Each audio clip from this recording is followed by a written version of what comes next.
आज जिस विषय पर हम चर्चा करेंगे वह है द्विवेदी युगीन हिंदी काव्य परिदृश्य।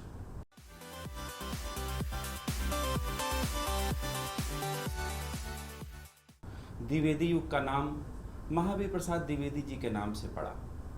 महावीर प्रसाद द्विवेदी जो उस युग के प्रवर्तक माने जाते हैं। हिंदी साहित्य में यह कालखंड 1900 से 1920 तक माना जाता है। कारण 1900 में सरस्वती पत्रिका का प्रकाशन आरंभ हुआ। सरस्वती पत्रिका के प्रकाशन के साथ ही द्विवेदी युग का आरंभ माना जाता है, क्योंकि महावीर प्रसाद द्विवेदी ने इसका संपादन 1903 से 1920 तक किया। लेकिन उसके बीच में सरस्वती का जो प्रभाव इस युग पर दिखाई पड़ता है, उसके कारण ही इस युग में कविता का, कहानी का और अन्य गद्य विधाओं का विकास देखा जा सकता है। हिंदी साहित्य में इस युग को समझने के लिए उसके काव्य परिदृश्य को समझना बहुत ज़रूरी है, उसके वैचारिक और साहित्यिक पृष्ठभूमि को। हम बात करें इसके वैचारिक पृष्ठभूमि की, तो राजनीतिक तरीके से देखा जाए तो 1900 से 1920 का जो समय है उसे जागरण सुधार काल कहा जाता है। क्यों कहा जाता है? 1857 में गदर हुआ और उस गदर के बाद जो विक्टोरियाई घोषणा पत्र लागू हुआ उसमें बहुत सारी घोषणाएं की गई, लेकिन उसको पूरी तरह से अंग्रेजी सरकार ने भारतीयों के लिए लागू नहीं किया। उसे एक असंतोष भी आया। आप देखें कि भारतीय युगीन हिंदी कविता में एक मिला जुला रूप दिखाई देता है अंग्रेजी साम्राज्य के विरोध का। लेकिन 1900 के आसपास इन सारी चीज़ों के बारे में बातचीत करते हुए उस युग के जो नवजागरण काल के नेता थे, जो जागरण के नेता थे, उन लोगों ने समझा कि ब्रितानी साम्राज्य के विरोध के लिए हमें एक नई रणनीति बनानी पड़ेगी। और उस नई रणनीति के साथ उन्होंने पत्र पत्रिकाएं निकाली, उन्होंने तमाम सारे आंदोलन किए और उसी आंदोलन का प्रतिफलन साहित्य में भी दिखाई देता है। सन 1900 में सरस्वती पत्रिका के प्रकाशन के साथ साहित्य में और विचार में एक नई क्रांति आती है। महावीर प्रसाद द्विवेदी 1903 में सरस्वती का संपादन संभालते हैं और 1920 तक लगभग 17 वर्षों तक उन्होंने इसका संपादन किया। इस युग में द्विवेदी जी के ऊपर जिन लोगों का प्रभाव पड़ा उसमें लाला लाजपत राय, तिलक का नाम विशेष रूप से लिया जा सकता है।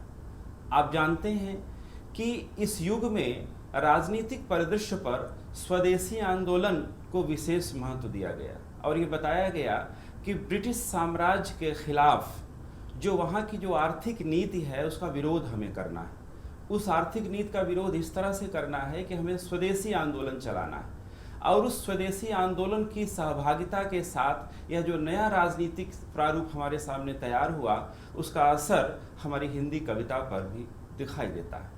इसके वैचारिक परिदृश्य पर एक चीज़ का जिक्र करना बहुत ज़रूरी है कि महावीर प्रसाद द्विवेदी ने अपनी सरस्वती पत्रिका में धारावाहिक रूप से संपत्ति शास्त्र नाम की किताब के कई सारे अध्यायों का प्रकाशन किया। आप समझें कि महावीर प्रसाद द्विवेदी 20वीं सदी के आरंभिक 2 दशकों में जिस तरह से भारत की अर्थव्यवस्था पर बातचीत करते हैं, भारत की राजनीति पर बातचीत करते हैं और साहित्य को ज्ञान राशि का संचित कोष कहते हैं। ज्ञान राशि का संचित कोष का मतलब यह हुआ कि साहित्य सिर्फ साहित्यिक नहीं होना चाहिए, साहित्य में समाज, राजनीति, अर्थव्यवस्था सबका समावेश होना चाहिए। और ऐसे परिदृश्य को उभारते हुए उन्होंने संपत्ति शास्त्र नाम की किताब लिखी। संपत्ति शास्त्र में उन्होंने ब्रिटिश साम्राज्यवाद की आर्थिक नीतियों का पर्दाफाश किया। उनकी जो आर्थिक नीतियां थी जिसमें हमारे यहाँ का देसी माल ले जाकर अंग्रेजी साम्राज्य अपने यहाँ उसको कैसे उसका उपयोग करते थे, फिर हमारे देश में ही लाके हमारा शोषण करते थे, उसके आर्थिक शोषण। और आर्थिक शोषण का असर समाज पे, राजनीति पे, तमाम सारी चीज़ों पर पड़ता है। आप देखें तो इसलिए जागरण की एक नई अभिव्यक्ति यहाँ पर दिखाई देती है, इसलिए इसे जागरण सुधार काल भी कहा जाता है। और एक दूसरा परिदृश्य हमारे सामने उपस्थित होता है, वो दूसरा परिदृश्य यह है कि जागरण की यह जो अभिव्यक्ति है इसमें सुधारवादी आंदोलन का भी असर आपको दिखाई पड़ेगा। सुधारवादी आंदोलन का मतलब यह है कि नैतिकता के आधार पर मर्यादा, नैतिकता और आदर्श को ज़्यादा तवज्जो दिया गया। जो क्रांति का आवेग भारतीय युगीन साहित्य में दिखाई पड़ता है वो यहाँ पर नहीं है, यहाँ थोड़ी स्थिरता है। और इसके पीछे की साहित्यिक पृष्ठभूमि पर अगर हम चर्चा करें तो महावीर प्रसाद द्विवेदी ने 2-3 महत्वपूर्ण काम किए। सबसे पहला काम उन्होंने किया कि साहित्य में रीतिवाद के विरोध का एक अभियान चलाया। उन्होंने रीतिवाद का मतलब नायिका भेद विरोध का अभियान चलाया। चूंकि युग की मांग भी थी, इसीलिए महावीर प्रसाद द्विवेदी ने आह्वान किया, और उन्होंने जो आह्वान किया उस आह्वान में उन्होंने बताया कि अब हमें श्रृंगारिकता की कविता नहीं लिखनी है, अब हमें कविता लिखनी है, राष्ट्रीय जागरण की कविता लिखनी है। इसके साथ साथ उन्होंने सरस्वती में बाकायदा लिखा कि चींटी पर कविता लिखिए, हाथी पर कविता लिखिए, मनुष्य पर कविता लिखिए, पेड़ पौधों पहाड़ पर कविता लिखिए, लेकिन आप नायिका भेद की कविता नहीं लिखेंगे, श्रृंगारिकता की कविता नहीं लिखेंगे, आप जनचेतना की कविता लिखेंगे।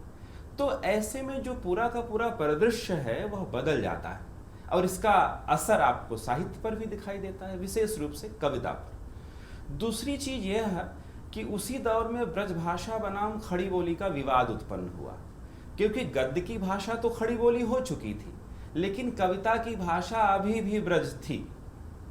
कारण भारतीय युगीन साहित्य में आप नजर डालें तो भारतेंदु हरिश्चंद्र की रचनाएं जो वैचारिक रूप से हैं वह खड़ी बोली में, जिसमें उनके नाटक हैं, उनके निबंध हैं, उनकी पत्रकारिता है और उनके सहयोगी लेखकों की भी। लेकिन कविता तो ब्रजभाषा में लिख रहे थे। चूंकि कविता ब्रजभाषा में लिख रहे थे, इसलिए उस कविता पर ब्रजभाषा की जो रीतकालीन परंपरा है उसका असर दिखाई दे रहा था, और उसी असर को कम करने की कोशिश कर रहे थे महावीर प्रसाद द्विवेदी। उनका मानना था कि गद्य और पद्य की भाषा खड़ी बोली होनी चाहिए, और खड़ी बोली अगर होनी चाहिए तो उसके लिए हमें रीतिवाद का विरोध भी करना पड़ेगा। तो ब्रजभाषा बनाम खड़ी बोली का जो अभियान चला, इसमें खड़ी बोली को गद्य और पद्य की भाषा बनाने में महत्वपूर्ण योगदान दिया महावीर प्रसाद द्विवेदी ने। और सिर्फ रचनात्मक रूप से योगदान नहीं दिया उन्होंने अपने संपादकत्व में खड़ी बोली के कवि तैयार किए, कहानीकारों को प्रकाशित किया उन्होंने। इसके साथ साथ खड़ी बोली की भाषा का परिष्कार भी किया। आचार्य रामचंद्र शुक्ल ने हिंदी साहित्य का इतिहास में साफ साफ लिखा है कि इतिहास में महावीर प्रसाद द्विवेदी को तमाम सारी चीज़ों के लिए भले भुला दिया जाए, लेकिन एक चीज़ के लिए ज़रूर याद किया जाएगा, खड़ी बोली के परिष्कार के लिए। खड़ी बोली का व्याकरणिक रूप दिया उन्होंने उसको। तो ऐसे में ये जो साहित्यिक और वैचारिक परिदृश्य आप देखें, इसे से द्विवेदी युग की कविता तैयार होती। और द्विवेदी युग की इस कविता में एक तरफ पूर्ववर्ती काव्यधारा का भी असर दिखाई देता है, और आने वाले भविष्य की जो कविता है या जो कविताई है उसका भी प्लेटफॉर्म यहाँ तैयार होता है। आप कह सकते हैं कि सरस्वती वह मंच बनी और उसके संपादक बने महावीर प्रसाद द्विवेदी। और इस काव्य परिदृश्य में अगर मुख्य रूप से नजर डालें तो 3 काव्यधाराएं एक साथ प्रवहमान दिखाई देती। एक काव्यधारा वह जो ब्रजभाषा कविता से चली आ रही थी, उसका अंतिम रूप आप द्विवेदी युग में देख सकते हैं। जैसे कहा जाता है कि दीपक बुझने से पहले काफी उद्वेलित होकर बुझता है, उसी तरह से इस युग में ब्रजभाषा की जो कविता है उसका अंतिम जो रूप है सबसे सृजनात्मक, वो आपको जगन्नाथ दास रत्नाकर की कविता में दिखाई पड़ेगा। जगन्नाथ दास रत्नाकर उद्धव शतक के रचनाकार, इन्हीं के सहवर्ती रचनाकार हैं सत्यनारायण कविरत्न। और आप देखें कि इन दोनों की कविताई ब्रजभाषा की सर्वोत्कृष्ट कविता की परंपरा में दिखाई देती है। दूसरी जो धारा है उसे मुख्य धारा कहा जा सकता है। यह जो धारा है इसे द्विवेदी युग की मुख्य धारा कहा जाता है। इसके प्रतिनिधि कवि हैं मैथिली शरण गुप्त। मैथिली शरण गुप्त के साथ इस धारा के अन्य कवियों में अयोध्या सिंह उपाध्याय हरिऔध, नाथूराम शर्मा, गया प्रसाद शुक्ल स्नेही और भी बहुत सारे कवि, सियाराम शरण गुप्त, ये सारे नाम आप ले सकते हैं। और तीसरी जो धारा है वह धारा आगे आने वाले युग की पूर्ववर्ती धारा आप उसे कह सकते हैं, जो द्विवेदी युग में दिखाई पड़ती है, जिसे आचार्य रामचंद्र शुक्ल स्वच्छंद काव्यधारा भी कहते हैं। यह स्वच्छंदतावादी काव्यधारा है। इस धारा के जो प्रतिनिधि कवि हैं वो हैं श्रीधर पाठक। श्रीधर पाठक के साथ रामनरेश त्रिपाठी भी इस काव्यधारा में आते हैं। तो आप देखें कि द्विवेदी युग एक ऐसा काव्य परिदृश्य तैयार हो रहा है जिसमें एक साथ पूर्ववर्ती काव्यधारा और भविष्य की काव्यधारा का परिदृश्य तैयार हो रहा है, और उसी काव्यधारा में खड़ी बोली की कविता भी तैयार हो रही है। क्योंकि खड़ी बोली यहाँ की आरंभिक कविता है, लेकिन बड़ी परिष्कृत है। मैथिली शरण गुप्त उसके सर्वोत्कृष्ट कवि हैं, तो महावीर प्रसाद द्विवेदी के संपादन में और उनके नेतृत्व में ब्रजभाषा बनाम खड़ी बोली के विवाद में खड़ी बोली को कविता की भाषा बनाया गया। इसके साथ साथ आप इस युग में देखें तो कविता की महत्वपूर्ण धाराएं एक साथ प्रवहमान दिखाई देती, लेकिन इसकी जो मुख्य धारा है अब थोड़ी चर्चा उस पर करते हैं। अब देखें आपकी द्विवेदी युग का जो पूरा का पूरा काव्य परिदृश्य है उसमें कुछ एक बातें सामान्य रूप से नजर आती। इसकी सबसे जो महत्वपूर्ण प्रकृति है वो है राष्ट्रीयता और सुधारवाद आंदोलन। राष्ट्रीयता की जो प्रवृत्ति है वह एक ऐसी प्रवृत्ति है कि जो जागरण सुधार काल से जुड़कर रूपायित होती। महावीर प्रसाद द्विवेदी के नेतृत्व में इस युग के जो कवि हैं वो राष्ट्र प्रेम की नई तरह की कविताएं लिखते हैं, और उस नई तरह की जो कविता है उसमें राष्ट्र में जागरण की नई अभिव्यक्ति वो दे रहे हैं। और आप देखें कि इसके सबसे महत्वपूर्ण कवि के रूप में मैथिली शरण गुप्त हैं, और भी कवि आते हैं। मैथिली शरण गुप्त की महत्वपूर्ण कृति है भारत भारती। आप जानते हैं कि भारत भारती में वह प्रश्न कर रहे हैं अतीत, वर्तमान और भविष्य का, कि हम कौन थे, क्या हैं, क्या होंगे अभी, आओ मिलकर विचारें ये समस्याएं सभी। ये जो परिदृश्य है इसमें एक तरफ वो अतीत के बारे में बातचीत करते हैं और अतीत को सिर्फ वर्तमान की नज़र से देखने की कोशिश नहीं करते। उनका ये कहना है कि अतीत का ऐसा प्रयोग किया जाए कि वर्तमान भी समृद्ध हो और भविष्य का एक नज़रिया भी तैयार हो। तो इस तरह से राष्ट्रीयता में आप देखें तो अतीत, वर्तमान और भविष्य की एक तारतम्यता इस कविता में आपको दिखाई देगी। राष्ट्रीयता का एक नया रूप आपको दिखाई देगा। और इसी परिदृश्य में जो सुधारवाद, जिसे मैंने बताया कि सुधारवादी आंदोलन इस बीच में ज़्यादा हुए, जैसे आर्य समाज का असर इस कविता पर आपको दिखाई पड़ेगा। इसमें आपको लाला लाजपत राय, तिलक से लेकर तमाम सारे जो राजनेता हैं उनका भी असर आपको दिखाई पड़ेगा। स्वदेशी आंदोलन का असर दिखाई पड़ेगा। इस तरह से राष्ट्र प्रेम में जो स्वदेशीपन है, जो भारतीयता की नई चिंता है, जिसमें हम अपनी नई आर्थिक नीतियों को कैसे लागू करें अपने जीवन में, अपने समाज में, राष्ट्र को कैसे समृद्ध करें। सिर्फ अंग्रेजी साम्राज्य का विरोध ही हमारे लिए ज़रूरी नहीं है, हमारे लिए ज़रूरी है पूरे भारतीय चेतना को परिष्कृत करना। ऐसे में एक नया आंदोलन यहाँ शुरू हुआ जिसमें राष्ट्रीयता का एक नया स्वर आपको दिखाई देता है। दूसरा जो इस द्विवेदी युग की सबसे महत्वपूर्ण जो दूसरी प्रवृत्ति है वह है इतिवृत्तात्मकता। इतिवृत्तात्मकता के मायने समझने के लिए हमें शुक्ल जी के यहाँ जाना पड़ेगा। आचार्य रामचंद्र शुक्ल हिंदी साहित्य का जो इतिहास लिखते हैं, उन्होंने इतिवृत्तात्मकता के लिए एक बड़ा खूबसूरत शब्द दिया है, स्थूल पदार्थ चेतना, मैटर ऑफ फैक्टनेस। एक ऐसी प्रवृत्ति जिसमें विवरणात्मकता थोड़ी ज़्यादा, स्थूलता ज़्यादा। आप कह सकते हैं कि यह जो इतिवृत्तात्मकता है वह उस युग के परिदृश्य से उभरती हुई इतिवृत्तात्मकता है। इसमें हुआ यह कि महावीर प्रसाद द्विवेदी ने जब कह दिया कि श्रृंगारिकता पर कविता लिखनी नहीं है, कविता राष्ट्र प्रेम पर लिखनी है, तो कवि के पीछे का जो राजनीतिक परिदृश्य या वैचारिक चेतना है, उसके चलते वह जो कविता लिखता है, जब सौंदर्य की कविता लिखता है, कल्पना की कविता लिखता है, प्रकृति की कविता लिखता है, तो वह बहुत ज़्यादा अंदर उसमें घुसने की कोशिश नहीं करता, बाह्य परिदृश्य पर ज़्यादा कविताएं लिखता है। तो कविता में विवरणात्मकता ज़्यादा दिखाई देने लगती है, और जब विवरणात्मकता ज़्यादा आती है तो कविता स्थूल हो जाती है। आप समझ सकते हैं कि छायावाद को इसी के विरोध में खड़ा किया जाता है, स्थूल के प्रति सूक्ष्म का विद्रोह कहा जाता है उसे, क्योंकि स्थूल जो सौंदर्य है वो कविता में उस युग की देन के रूप में आया। यह भी सही है कि ये जो इतिवृत्तात्मकता है यह द्विवेदी युग की काव्य सीमा भी बन जाती है। क्यों? क्योंकि इतिवृत्तात्मकता के चलते द्विवेदी युग की कविता में शुष्कता भी थोड़ी आ जाती है, नीरसता भी आ जाती है, लेकिन इसको अपनी तरह से लोगों ने स्वीकार किया और कविता की एक खूबी के रूप में ही इसको लिया गया। अब इस परिदृश्य पर बहुत सारी कविताओं का उदाहरण आप दे सकते हैं। अयोध्या सिंह उपाध्याय हरिऔध का प्रिय प्रवास की जो कविताएं हैं उसमें जो प्रकृति का चित्रण है उसमें आपको इसका रूप दिखाई दे सकता है। इसके साथ साथ साकेत में जब उर्मिला के विरह का चित्रण करते हैं या उर्मिला के सौंदर्य का वो चित्रण करते हैं तो वहाँ भी आपको यह इतिवृत्तात्मकता का असर देखा जा सकता है। इसके अलावा इस युग की जो अगली महत्वपूर्ण विशेषता है वो है पौराणिकता और ऐतिहासिकता।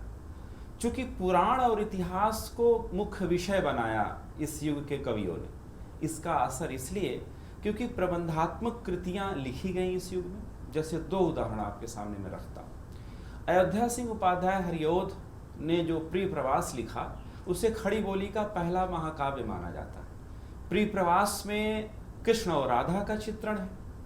तो दूसरी तरफ साकेत जैसी जो रचना है, साकेत में उर्मिला के विरह का चित्रण है, लेकिन वह पूरी की पूरी कथा राम कथा की परंपरा से प्रभावित है, और वह जो कथा है वो महाकाव्य को एक नया रूप प्रदान करती है।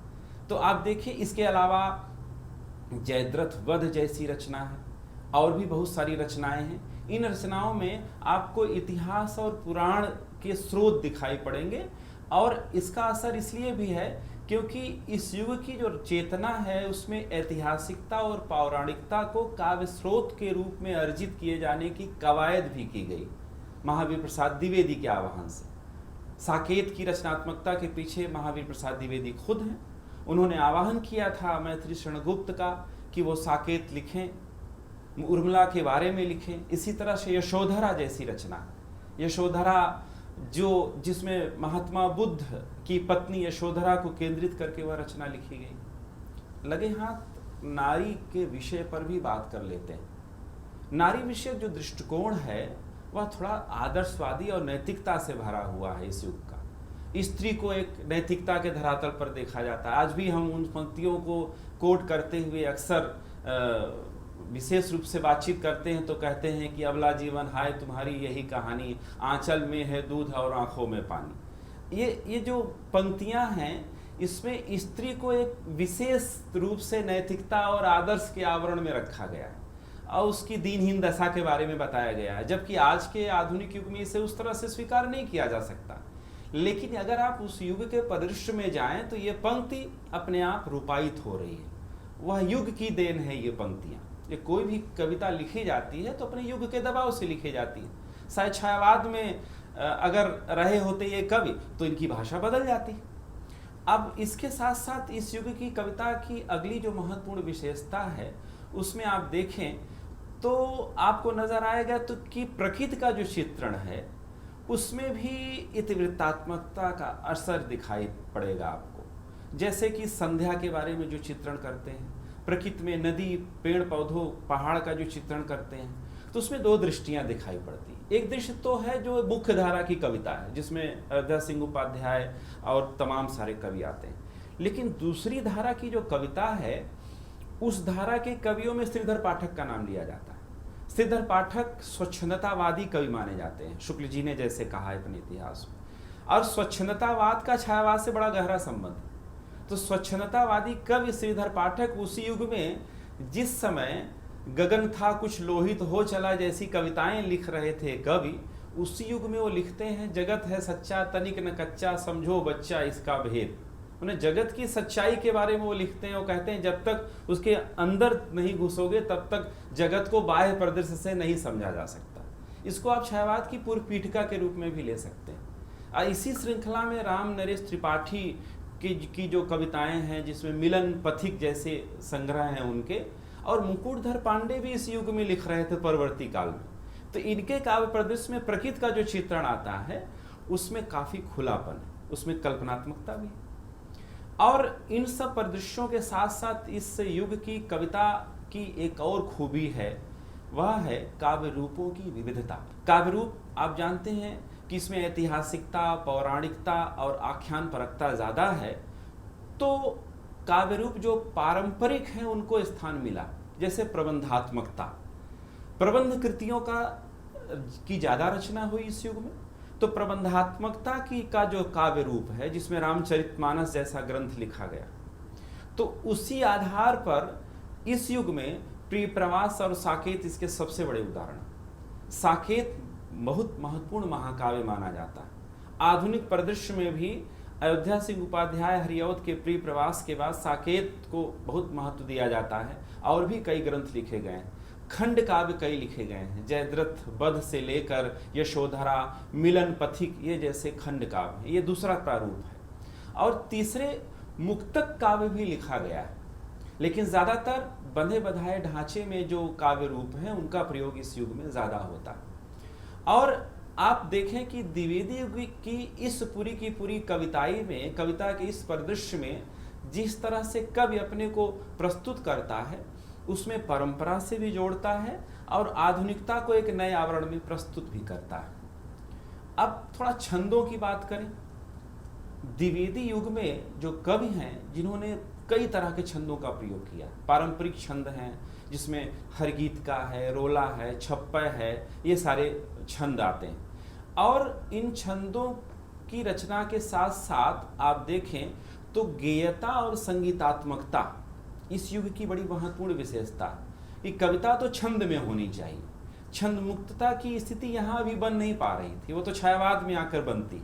लेकिन द्विवेदी युग में जो छंदबद्धता है और वह छंदबद्धता उस युग के परिदृश्य से ही रूपायित होती, क्योंकि ज़्यादातर चीज़ें प्रबंधात्मक और खंडकाव्य में लिखी जा रही है, उन पर असर पुरानी कृतियों का है, सो छंदबद्धता बहुत ज़रूरी थी। तो ऐसे में छंदों का जो पूरा रूप आपको दिखाई पड़ेगा, उसमें ये पारंपरिक छंदों के साथ कुछ नए छंद भी प्रयोग किए गए, लेकिन वो बड़े कमतर हैं। रही बात भाषा की, तो द्विवेदी युग के बारे में जैसे मैंने आपसे बताया कि द्विवेदी युग की बड़ी खासियत है ब्रजभाषा बनाम खड़ी बोली का द्वंद्व। तो यहाँ ब्रजभाषा की कविता भी लिखी जा रही है और खड़ी बोली की भी कविता लिखी जा रही है, और खड़ी बोली को ब्रजभाषा के बनिस्बत खड़ा किया जा रहा है। महावीर प्रसाद द्विवेदी का पूरा अभियान खड़ी बोली बनाम ब्रजभाषा का था, और उन्होंने खड़ी बोली को ब्रजभाषा के पैरेलल खड़ा किया। ये बात गौर करने लायक है कि खड़ी बोली को उन्होंने ब्रजभाषा के समक्ष खड़ा किया तो बहुत प्रतिद्वंदी के रूप में नहीं खड़ा किया। उनका ये कहना था कि अगर गद्य में विचार की भाषा खड़ी बोली हो सकती है तो कविता में क्यों नहीं हो सकती। और कविता के बारे में तमाम सारे आलोचकों और रचनाकारों ने ये कहा कि जो ब्रजभाषा की कोमलता है, जो संगीतात्मकता है, जो सौष्ठव है उसका, वो खड़ी बोली में कहाँ। तो खड़ी बोली के बारे में उन्होंने खुद रचनाएं की। ये बात सही है कि महावीर प्रसाद द्विवेदी खुद बड़े अच्छे कवि नहीं थे, वो संपादक बड़े थे, लेकिन उन्होंने कवियों को प्रेरित करने के लिए कुछ कविताएं लिखी, जिसकी उनकी आलोचना भी हुई बाद में, लेकिन प्रेरित करने के लिए ये काम किया था उन्होंने। उनको पता था कि जैसे प्रेरणा मैं दूंगा वैसे कविताएं लिखी जाने लगेगी, और उन्हीं के नेतृत्व में मैथिली शरणगुप्त जैसा बड़ा कवि उस समय आता है। हम जानते हैं कि अगर महावीर प्रसाद द्विवेदी न हुए होते तो छायावाद जैसा काव्य आंदोलन न होता। छायावाद के पहले उन्होंने खड़ी बोली भाषा की जो ज़मीन तैयार की, उसी के आधार पर छायावाद का महान दुर्ग खड़ा होता है, जिसमें खड़ी बोली की एक से एक बड़ी महत्वपूर्ण रचनाएं रची जाती। प्रसाद पंत निराला और महादेवी वर्मा जैसे महान कवि आते हैं जिन्होंने खड़ी बोली को सृजनात्मक रूप प्रदान किया। लेकिन इसके पीछे उस परिदृश्य में जाएं जिसमें मैथिली शरणगुप्त लिख रहे हैं, जिसमें अयोध्या सिंह उपाध्याय हरिओद लिख रहे हैं, जिसमें श्रीधर पाठक लिख रहे हैं। श्रीधर पाठक ऐसे कवि जो ब्रजभाषा में भी लिखते थे, खड़ी बोली में भी लिखते थे। लेकिन जब उस आंदोलन से वो प्रभाव उन्होंने ग्रहण किया तो उन्हें ये पता चला कि खड़ी बोली हमारे युग की परिदृश्य को प्रभावित करने वाली भाषा है। अच्छा, भाषा का जो समाजशास्त्र है उसका अपने युग की राजनीति से भी एक असर होता है। तो खड़ी बोली अनिवार्यता थी उस युग की, इसलिए अनिवार्यता थी क्योंकि खड़ी बोली के माध्यम से उस युग के जितने बड़े नेता थे वो लगातार ये कह रहे थे, बहुत सारे उसमें अहिंदी भाषी क्षेत्र के लोग थे जो बार बार यह कह रहे थे कि राष्ट्र की भाषा तो खड़ी बोली हो सकती। और खड़ी बोली भाषा में उन्होंने बताया कि खड़ी बोली के माध्यम से ही हम राष्ट्रीयता का प्रचार प्रसार कर सकते हैं। तो राष्ट्रीयता के प्रचार प्रसार की इस अभिव्यक्ति की वजह से आप देखें कि उस युग के सारे बड़े नेता, थोड़ा परिदृश्य में पीछे जाएं तो आर्य समाज के जो पुरस्कर्ता हैं स्वामी दयानंद सरस्वती, स्वामी दयानंद सरस्वती ने अपने जो ग्रंथ है उनका, उस सत्यार्थ प्रकाश को गुजराती के साथ साथ खड़ी बोली में भी लिखा उन्होंने, इसलिए क्योंकि खड़ी बोली में लिखने के कारण ही वह जन जन तक पहुंच पाएगा। इसके साथ साथ उस युग के तमाम सारे जागरण सुधार काल के नेताओं का नाम लिया जा सकता है जो हिंदी की पक्षधरता करते हैं। इसमें प्रमुख दो नाम हैं परवर्ती युग में जो आते हैं, महात्मा गांधी और मदन मोहन मालवीय। इनका भी असर महावीर प्रसाद द्विवेदी पर दिखाई पड़ता है। ये खड़ी बोली हिंदी के लिए इन्होंने आंदोलन चलाया और ये बताया कि खड़ी बोली इसलिए ज़रूरी है क्योंकि खड़ी बोली हमारी जन भाषा है और राष्ट्रीय आंदोलन में अगर राष्ट्रीयता का प्रचार प्रसार करना है, जन जन तक अपनी बातें पहुंचानी है, तो खड़ी बोली को हमें काव्य भाषा बनाना पड़ेगा, खड़ी बोली हिंदी को प्रतिष्ठित करना पड़ेगा। और इसी का रूपांतरण महावीर प्रसाद द्विवेदी कविता में कर रहे थे। उनका यह था कि साहित्य में गद्य में तो लिखा जाए, लेकिन कविता में भी लिखा जाए खड़ी बोली को, क्योंकि कविता जनता के बीच पैठ ज़्यादा बनाती है। आप जानते हैं कि कविता को लोग गाते हैं, कविता को सबसे ज़्यादा प्रयोग करते हैं। तो राष्ट्रीय आंदोलन के परिदृश्य में खड़ी बोली के माध्यम से अगर भाषा को रूपायित किया जाएगा तो व्यापक जन आंदोलन होगा। तो एक तरफ तो साहित्यिक युग की जो पृष्ठभूमि है उसके साथ साथ, और दूसरी तरफ राजनीतिक सामाजिक परिदृश्य में भी खड़ी बोली की ज़रूरत थी। भाषा का जो समाजशास्त्र है उस लिहाज से अगर इसका अध्ययन करें तो खड़ी बोली बड़ी महत्वपूर्ण भाषा के रूप में उस युग की देन है। खड़ी बोली उस युग की ज़रूरत भी थी, जिसके चलते महावीर प्रसाद द्विवेदी ने अपने पूरे उस युग के तमाम महान और बड़े कवियों के साथ ये आंदोलन उन्होंने चलाया और एक बड़ी व्यापक ज़मीन तैयार की उन्होंने, जिसके आधार पर आगे की खड़ी बोली कविता विकसित होती है। ऐसे में द्विवेदी युग की यह महत्वपूर्ण देन है। और द्विवेदी युग की जो कविता है वो आज भी हमारे लिए इसलिए स्मरणीय है कि हम परवर्ती युग की काव्य धाराओं की तमाम सारी प्रवृत्तियों का रूप वहाँ पर खोज सकते हैं। वहाँ राजनीति है, वहाँ समाज है, वहाँ सौंदर्य है, वहाँ प्रेम भी है अपने नैतिकता के आवरण में लिपटा हुआ, और उसके साथ साथ भाषा की एक नई ज़मीन भी वहाँ पर है जो आगे के परवर्ती युग के लिए हिंदी कविता को समृद्ध करती है। इस तरह द्विवेदी युग को सही बात है कि जागरण सुधार काल कहा गया तो गलत नहीं कहा गया, और महावीर प्रसाद द्विवेदी इसके पुरस्कर्ता माने जाते हैं तो यह भी गलत नहीं है, क्योंकि पूरे के पूरे परिदृश्य को प्रभावित किया।